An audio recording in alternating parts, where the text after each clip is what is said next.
77वें स्वाधीनता दिवस पर राहुल गांधी ने देशवासियों के नाम खुला खत लिखा, जिसमें उन्होंने कहा कि भारत माता हर एक भारतीय की आवाज है, चाहे वो कितना भी कमजोर या मजबूत क्यों ना हो। अपने खत में उन्होंने कन्याकुमारी से कश्मीर तक अपनी 145 दिवसीय भारत जोड़ो यात्रा के बारे में बात की और अपना अनुभव साझा किया कि कैसे उनकी यात्रा के दौरान लोगों ने उन्हें छुआ। राहुल ने कहा कि इस दौरान मेरे प्रेम का उद्देश्य अचानक स्वयं प्रकट हो गया था।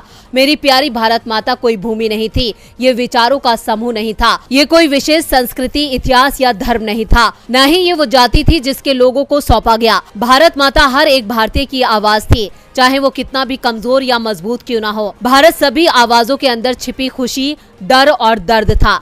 भारत को सुनने के लिए मेरी आवाज, मेरी इच्छाएं, मेरी महत्वाकांक्षाएं चुप हो गईं। भारत अपने किसी से बात करेगा, लेकिन केवल तभी जब कोई विनम्र और पूरी तरह से चुप हो।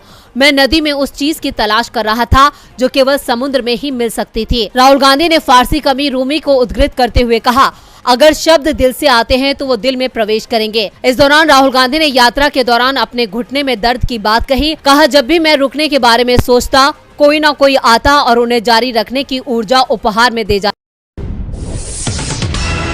ने विपक्षी दलों को परिवारवादी पार्टी कहा तो विपक्ष की तरफ से उन्हें करारा जवाब भी फौरन दे दिया गया। कांग्रेस के अध्यक्ष खड़गे ने कहा, मुझे ये कहते हुए पीड़ा हो रही है कि आज लोकतंत्र, संविधान और संस्थान पर बहुत बड़ा खतरा है। सदन में विपक्ष के सांसदों को निलंबित कर उनकी आवाज को कुचलने की कोशिश की जाती है और ये कहते हैं कि हम लोकतंत्र बनाते हैं।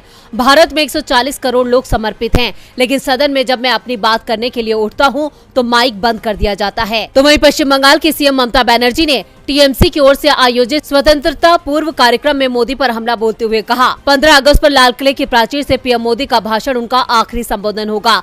विपक्षी गठबंधन इंडिया जल्द ही रफ्तार पकड़ेगा और 2024 लोकसभा चुनाव में जीत दर्ज करेगा। आज सबसे बड़ा सवाल ये है कि क्या हम सच में आजाद हैं? इंडिया गठबंधन देश भर में बीजेपी को हराएगा। इसी के साथ मोदी के तिरंगा फहराने पर आरजेडी के मुखिया लालू यादव ने तंज कसा। लालू प्रसाद यादव ने कहा कि मोदी आखिरी बार लाल किले पर तिरंगा फहरा रहे हैं, वो अगली बार लाल किले से झंडा नहीं फहरा पाएंगे, उनका समय खत्म हो चुका है, आगे हम लोग आने वाले। पीएम मोदी पहले तो मणिपुर पर कुछ भी बोलने को तैयार नहीं थे। 100 दिन तक जब मणिपुर अशांत रहा, लेकिन पीएम ने कुछ नहीं बोला। यहाँ तक कि संसद में मणिपुर को लेकर पीएम मोदी के बयान की मांग को भी सरकार ने खारिज कर दिया था और विपक्ष पीएम के खिलाफ संसद में मणिपुर मुद्दे पर अविश्वास प्रस्ताव लेकर आ गया। तो पीएम मोदी ने पहली बार मणिपुर को लेकर 2.5 मिनट का भाषण दिया, लेकिन उसके बाद पीएम मणिपुर पर लगातार बोल रहे हैं।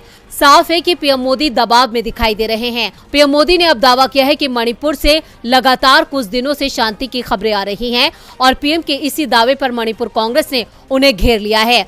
कांग्रेस ने सवाल उठाया कि अगर मणिपुर में शांति है तो फिर पीएम मोदी को राज्य का दौरा करना चाहिए, उन्हें इम्फाल आना चाहिए और यहां आकर रैली को संबोधित करना चाहिए। मणिपुर कांग्रेस के प्रभारी भक्त चरण दास ने कहा कि जो काम 2 दिन में हो सकता था उसको आज 3.5 महीने हो रहे हैं। पीएम चाहते तो 7 दिन में मणिपुर में हालात कंट्रोल में हो सकते थे, घटना को बढ़ने ही क्यों दिया गया।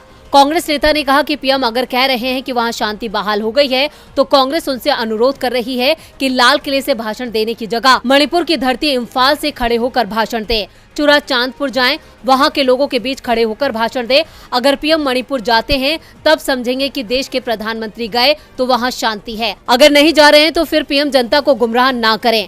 वैसे पीएम के बयान पर सवाल तो मणिपुर के सीएम एन बीरेन सिंह ने भी उठा दिए। बीजेपी विधायक और सीएम बीरेन सिंह ने कहा कि मणिपुर में हालात सुधर रहे हैं और अभी तक पूरी तरह से शांति स्थापित नहीं हो पाई है। समस्या का समाधान शांति से ही निकले।